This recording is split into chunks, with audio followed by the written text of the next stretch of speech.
Hello guys! Hello Aries! Welcome dito sa aking channel. Kabalaran 888. Welcome. Alamin natin kung anong messages, vibration, gabay energy para sa inyong lahat. This is general reading, so I hope na makaresonate kayo Aries. Aries. Ano bang message na kailangan mong marinig? Okay, the World card, 4 of Cups. Kumuha pa tayo ng ibang baraha. Aries.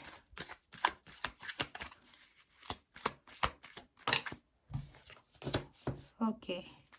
Knight of Wands.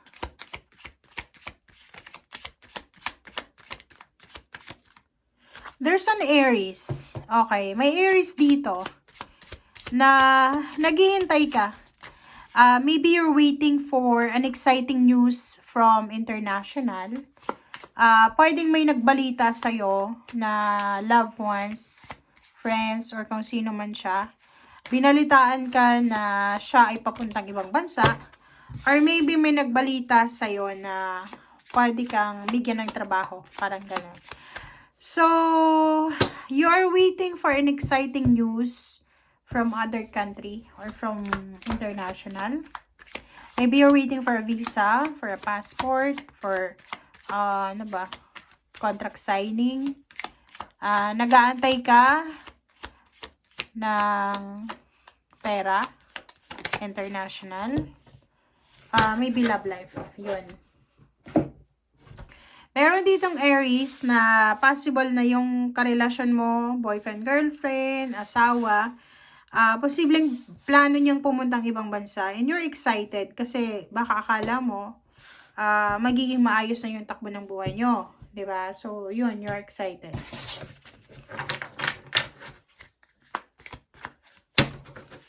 Aries.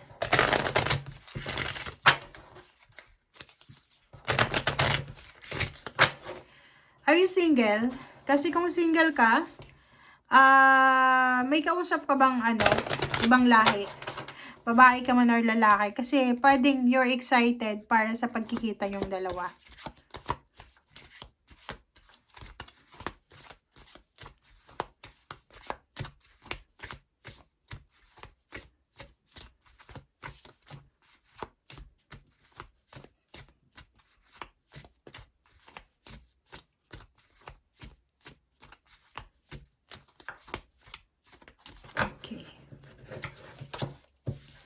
Rabbit, sensitive soul. Strengthen your boundaries and cut cords. OMG. Aries. There's a change coming. Okay? May mga pagbabago na posibleng darating sa'yo. Yung pagbabagong ito ay nangangailangan din ito ng preparation. So, sinasabi ng baraha sa'yo na kailangan mong i-reset, i-recharge yung sarili mo. Health-wise, emotional, financial, may kailangan kang ayusin, may kailangan kang simulan na linisin. Parang ganon. Isang pagbabago ang posibleng mangyari na siya ay makakatulong sa'yo para sa future mo. Sensitive soul, sinasabi ng baraha sa'yo na may mga connections ka, relationships, past, old beliefs, 'di ba? Na kailangan mo nang alisin, i-disconnect mo ng sarili mo, i-release mo na yung sarili mo kasi outdated na siya and hindi na siya makakatulong para sa pagsabak sa future. Okay? So, sinasabi ng baraha sa'yo, Aries, na kailangan mong maging matalino, kailangan mong maging wise sa kung ano man na actions na gagawin mo simula ngayong 3 buwan na to. Okay?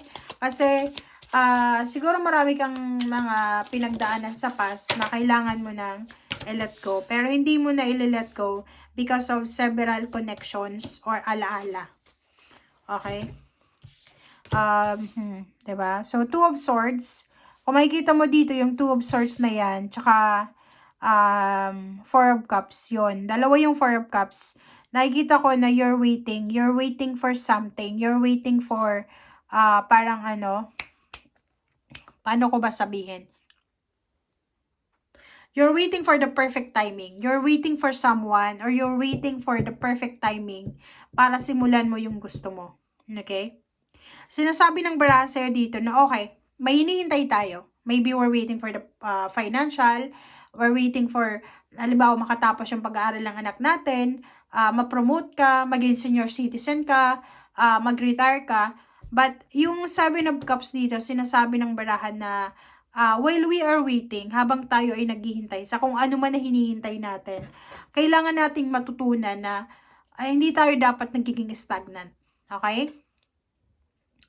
Kailangan natin na habang tayo ay naghihintay, kailangan natin na gawin yung nararapat. Okay? Maging parang ano, yun nga sabi sa'yo, maging wise ka sa kung ano man yan. Roots. Connect with your roots, ancestral wisdom guides you. So, yun. Sinasabi ng baraha sa'yo dito na, Aries, wag na wag mong itatatwa ang iyong kapamilya, yung kadugo mo. So, kahit anong mangyari, okay, kahit anong mangyari, wag na wag mong tatalikuran ang pamilya mo, ang dugo mo, just because of someone else or just because of any temptation. Kasi, yun nga sinasabi na meron ka na sagot na makukuha through the connection na meron ka sa kadugo mo. Mahirap intindihin, di ba? This one is resonated siya sa Cancer. Maybe you're dealing with a Cancer. Or maybe ikaw yung kadil ng Cancer talaga. Na sinasabi na wag natin nakakalimutan kung saan tayo nanggaling. Okay? Kasi to, nakikita ko sa'yo dito na medyo dependent ka sa isang tao. Halimbawa, this is between you, your love life, and your parents. Parang yung parents mo against sa love life mo, or yung parents mo may sinasabi about sa relationship mo. Pero, mas pinapakinggan mo yung asawa mo, yung boyfriend, girlfriend mo, kaysa sa parents mo. Parang ganon. Nakikita ko sa'yo dito na masyado kang aggressive sa approach mo. Pero, aggressive ka nga, mayroon kang takot. Okay? Mayroon kang takot. Yung iba naman sa inyo dito, takot na takot kayo na ayaw nyong kumilos kasi hinihintay nyo yung go signal or hinihintay nyo yung tamang oras. Which is, sabi ng baraha sa'yo naman dito na kahit naghihintay ka, pwede mong magawa yung mga bagay-bagay na available sa ngayon. Di ba? Mahirap intindihin. Okay? Pero yung iba na nakaka-experience niya, siguro na-gets nyo yung sinasabi ng baraha. Okay? So, thank you guys for watching. Bye!